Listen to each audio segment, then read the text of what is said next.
আসসালামু আলাইকুম ওয়া রাহমাতুল্লাহ। প্রিয় দর্শক, আজকের ভিডিওতে মিজানের পাল্লা ভারী করার চমৎকার 10টি আমল সম্পর্কে কথা বলবো।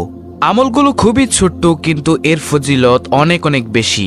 প্রিয় দর্শক, কোনো ব্যক্তি যদি আল্লাহ তাআলার ফরজ বিধান পালন করার পাশাপাশি এই ছোট্ট আমলগুলো করতে পারে, মৃত্যুর সাথে সাথে সে ব্যক্তির জান্নাতে প্রবেশ করা নিশ্চিত ইনশাআল্লাহ।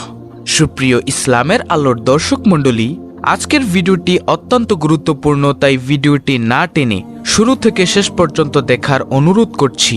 তাহলে চলুন মূল ভিডিও শুরু করা যাক। মুমিন মুসলমানের জন্য 10টি আমলের গুরুত্ব অনেক বেশি, যে আমলগুলোর বিনিময়ে মহান আল্লাহ তাআলা মুমিন বান্দার আমলনামায় অগণিত সওয়াব দান করবেন। মিজানের পাল্লায় তা হবে 7 আসমান ও 7 জমিনের চেয়ে বেশি ওজন। সুবহানাল্লাহ। হাদিসের একাধিক বর্ণনায় উঠে আসা চমৎকার সেই 10টি আমল হল: নম্বর 1, সকাল সন্ধ্যায় আল্লাহ তাআলাকে স্মরণ করা, অর্থাৎ লা ইলাহা ইল্লাল্লাহ জিকির করা।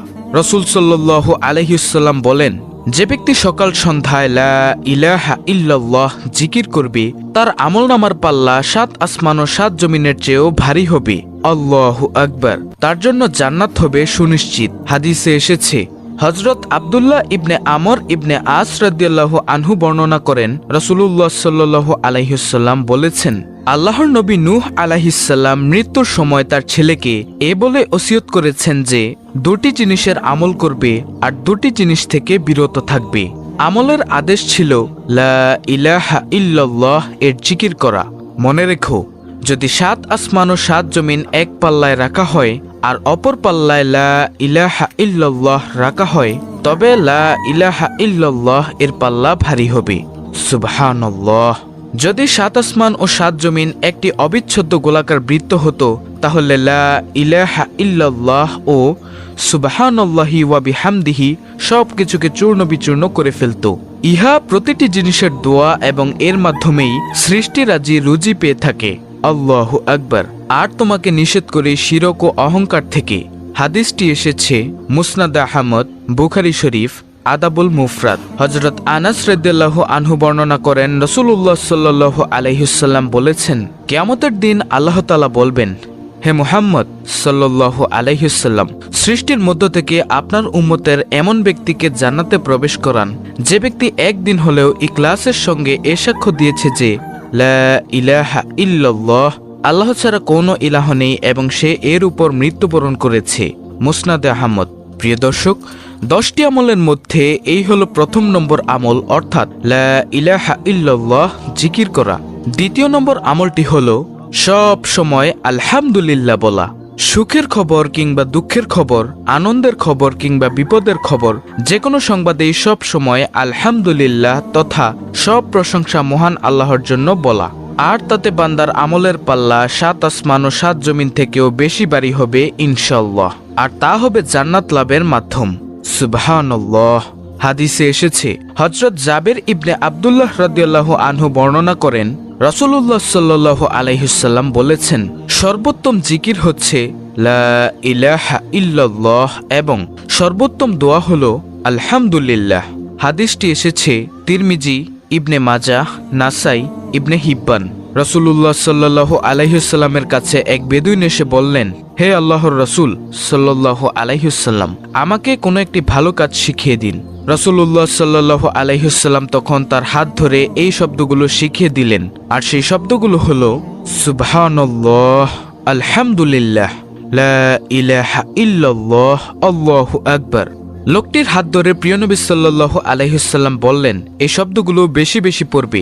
লোকটি একথা শুনে চলে গেলেন। কিছু দূর যাওয়ার পর লোকটি আবার রাসূলুল্লাহ সাল্লাল্লাহু আলাইহি ওয়াসাল্লামের দরবারে ফিরে আসলেন। রাসূলুল্লাহ সাল্লাল্লাহু আলাইহি ওয়াসাল্লাম তখন মুচকি হেসে বললেন, লোকটি কি যেন চিন্তা করছে। ফিরে এসে লোকটি প্রিয় নবী সাল্লাল্লাহু আলাইহি ওয়াসাল্লামকে বললেন, সুবহানাল্লাহ, আলহামদুলিল্লাহ, লা ইলাহা ইল্লাল্লাহ, আল্লাহু আকবার। আপনি যে বাক্যগুলো আমাকে শিখালেন, এই বাক্যগুলো তো আল্লাহর জন্য, কিন্তু আমার জন্য কি? এগুলো বললে আমি কি পাবো? প্রিয় নবী সাল্লাল্লাহু আলাইহি ওয়াসাল্লাম উত্তরে বললেন, তুমি যখন বলবে সুবহানাল্লাহ, আলহামদুলিল্লাহ, লা ইলাহা ইল্লাল্লাহ, আল্লাহু আকবার, তখন প্রতিটি শব্দের উত্তরে আল্লাহ তাআলা বলবেন, তুমি সত্য বলেছ, তারপর জিকিরকারী আল্লাহর কাছে নিজের যেসব চাহিদা তুলে ধরবে আল্লাহ তাআলা তাই কবুল করে নিবেন। সুবহানাল্লাহ। যেমন বান্দা যখন বলবে আল্লাহুম্মা গফিরলি, হে আল্লাহ আমাকে মাফ করে দিন, তখন আল্লাহ তাআলা বলবেন তোমাকে মাফ করে দিলাম।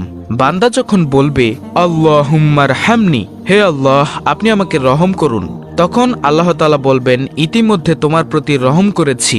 বান্দা যখন বলবে আল্লাহুম্মা রযুকনি, হে আল্লাহ আপনি আমাকে রিজিক দান করুন, আল্লাহ বলবেন তোমাকে ইতিমধ্যে রিজিক দান করেছি। বাইহাকি। 10টি আমলের মধ্যে এই গেল দ্বিতীয় নম্বর আমল, অর্থাৎ সব সময় আলহামদুলিল্লাহ বলা। তৃতীয় নম্বর আমলটি হল সুবহানাল্লাহি ওয়া বিহামদিহি সুবহানাল্লাহিল আজিম এর জিকির করা। হাদিসের বিখ্যাত গ্রন্থ বুখারীর শেষ হাদিসে এই জিকির সন্নিবেশিত করা হয়েছে। এই জিকিরের বর্ণনা হাদিসে পাকে এভাবে তুলে ধরা হয়েছে যে হযরত আবু হুরায়রা রাদিয়াল্লাহু আনহু বর্ণনা করেন রাসূলুল্লাহ সাল্লাল্লাহু আলাইহি ওয়াসাল্লাম বলেছেন, দুটি কালেমার বাণী রয়েছে যেগুলো দয়াময় আল্লাহর কাছে অতি প্রিয়, উচ্চারণে খুবই সহজ আর আমলের পাল্লায় অত্যন্ত ভারী। বাণী দুটি হচ্ছে সুবহানাল্লাহি ওয়া বিহামদিহি সুবহানাল্লাহিল আজিম। অর্থাৎ আমরা আল্লাহ তাআলার প্রশংসা সহ তার পবিত্রতা ঘোষণা করছি। মহান আল্লাহ তাআলা অতি পবিত্র। বুখারী শরীফ। চতুর্থ নম্বর আমল হলো সৎ চরিত্রবান হওয়া। প্রিয় নবী সাল্লাল্লাহু আলাইহি ওয়াসাল্লামের যে গুণ বর্ণনায় কোরআনুল কারীমে আল্লাহ তাআলা আয়াত নাজিল করেছেন তা হলো সৎ চরিত্রবান বা মহান চরিত্র, যে চরিত্রে থাকবে না কোনো গুনাহের চিন্তা। প্রিয় নবী সাল্লাল্লাহু আলাইহি ওয়াসাল্লামকে লক্ষ্য করে মহান আল্লাহ তাআলা ঘোষণা দেন, আর নিশ্চয়ই আপনি মহান চরিত্রের অধিকারী। কিয়ামতের ময়দানে এই উত্তম চরিত্রের লোকদের আমলনামা হবে 7 আসমান ও 7 জমিনের চেয়ে ভারী। সুবহানাল্লাহ। প্রিয় দর্শক, এই সচ্চরিত্রের সংক্ষিপ্ত পরিচয় হল হালাল গ্রহণ করা, হারাম বর্জন করা, আর নিজ পরিবারের স্ত্রী, সন্তান, বাবা মা ও ভাই বোনের সঙ্গে উত্তম উদার ব্যবহার করা। 10টি আমলের মধ্যে এই গেল চতুর্থ নম্বর আমল। পঞ্চম নম্বর আমলটি হল নাবালক সন্তানের মৃত্যুতে ধৈর্য ধারণ করা। অল্প বয়সে মৃত্যুবরণকারী সব শিশুই তার মা বাবা ও আত্মীয় স্বজনের জন্য হবে নাজাতের উসিলা, পরকালে আরাম লাভের অনুষঙ্গ এবং সুপারিশকারী, আর দুনিয়াতেও হবে সুখ ও সম্পদের অধিকারী। এ কারণে নাবালক সন্তানের মৃত্যুতে দোয়া করতে বলেছেন বিশ্বনবী সাল্লাল্লাহু আলাইহি ওয়াসাল্লাম। 6 নম্বর আমলটি হলো অন্যের জন্য দোয়া করা। নিজের জন্য দোয়া করার পর যারা মুমিন মুসলমান নারী পুরুষের জন্য এভাবে দোয়া করে আল্লাহুম্মা গফির লিল মুমিনিনা ওয়াল মুমিনাত। কোরআনুল কারীমে আল্লাহ তাআলা প্রিয় নবী সাল্লাল্লাহু আলাইহি ওয়াসাল্লামকেও মুমিন মুসলমানের জন্য দোয়া করতে এভাবে নির্দেশ দিয়েছেন, আস্তাগফিরুল্লি জামবিকা লিল মুমিনিনা ওয়াল মুমিনাত। হে রাসূল, আপনি ক্ষমা প্রার্থনা করুন আপনার নিজের জন্য এবং মুমিন পুরুষ ও নারীদের জন্য। সূরা মুহাম্মদ আয়াত নম্বর 19। 7 নম্বর আমলটি হলো কেউ মারা গেলে জানাজায় অংশগ্রহণ করা। জানাজায় অংশগ্রহণে রয়েছে অনেক সওয়াব ও কল্যাণ। হাদিসের বর্ণনায় উঠে এসেছে, হযরত আবু হুরায়রা রাদিয়াল্লাহু আনহু বর্ণনা করেন, নিশ্চয়ই রাসূলুল্লাহ সাল্লাল্লাহু আলাইহি ওয়াসাল্লাম বলেছেন, যে ব্যক্তি কোনো মৃত মুসলিম ব্যক্তির জানাজায় ঈমানের সঙ্গে সওয়াবের আশায় শরীক হয় এবং জানাজা ও দাফন পর্যন্ত থাকে, ওই ব্যক্তি 2 কেরাত নেকি পাবে। সুবহানাল্লাহ। আর প্রতি কেরাত হচ্ছে উহুদ পাহাড়ের সমান। আর যে জানাজা পড়ে দাফনের আগে ফিরে যাবে সে 1 কেরাত নেকি নিয়ে বাড়ি ফিরবে। বুখারী শরীফ, মুসলিম শরীফ। 8 নম্বর আমলটি হচ্ছে দান সদকা করা। দান সদকা করা একটি খেজুর কিংবা একটি খেজুরের গাছ হলেও হাদিসে এসেছে রাসূলুল্লাহ সাল্লাল্লাহু আলাইহি ওয়াসাল্লাম বলেছেন, খেজুরের একটি অংশ দান করে হলেও তোমরা জাহান্নামের আগুন থেকে বেঁচে থাকার চেষ্টা করো। বুখারী ও মুসলিম শরীফ। প্রিয় দর্শক, 10টি আমলের মধ্যে 8 নম্বরে হলো দান সদকা করা। 9 নম্বর আমলটি হলো রাগ না করা। দুনিয়ার স্বার্থের ঊর্ধ্বে উঠে নিজেদের রাগ থেকে বিরত থাকা। এ রাগ করা হবে মহান আল্লাহর জন্য, দুনিয়ার কোনো স্বার্থে নয়। তবেই এ রাগ পরকালের আমলনামায় কয়েক গুণ ভারী হবে।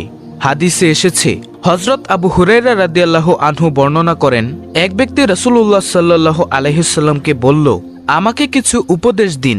তখন তিনি বললেন, রাগ করো না। লোকটি বারবার রাসূল সাল্লাল্লাহু আলাইহি ওয়াসাল্লামের কাছে উপদেশ চায়, আর রাসূল সাল্লাল্লাহু আলাইহি ওয়াসাল্লাম বলেন, রাগ করো না। বুখারী শরীফ। যেহেতু রাগ দমন করা অত্যন্ত কঠিন কাজ, আর যে ব্যক্তি তা করতে সক্ষম হবে সেই দুনিয়া ও আখিরাতে কামিয়াব। রাগ দমনকারীদের প্রশংসায় আল্লাহ তাআলা বলেন, যারা নিজেদের রাগকে সংবরণ করে আর মানুষের প্রতি ক্ষমা প্রদর্শন করে তারাই মুহসিন বা সৎকর্মশীল। বস্তুত আল্লাহ সৎকর্মশীলদেরই ভালোবাসেন। সূরা আল ইমরান আয়াত নম্বর 134। সর্বশেষ 10 নম্বর আমলটি হলো দ্বীনের পথে দাওয়াত, আল্লাহর পথে অন্যকে ডাকা বা আহ্বান করা। যে ব্যক্তি মানুষকে আল্লাহর পথে ডাকে বা আহ্বান করে সে ব্যক্তির আমলনামা হবে 7 আসমান ও 7 জমিন থেকে ভারী। সুবহানাল্লাহ। সুতরাং মুমিন মুসলমানদের উচিত উল্লেখিত চমৎকার 10টি আমল যথাযথভাবে পালন করা এবং বিনিময়ে মহান আল্লাহ তাআলার কাছে দুনিয়ার সফলতা ও পরকালের চূড়ান্ত মুক্তির চেষ্টা করা। আল্লাহ রাব্বুল আলামিন মুসলিম উম্মাহকে উল্লেখিত আমলগুলো যথাযথভাবে পালন করার মাধ্যমে দুনিয়া ও পরকালের কল্যাণ ও সফলতা লাভ করার তৌফিক দান করুন। আমিন।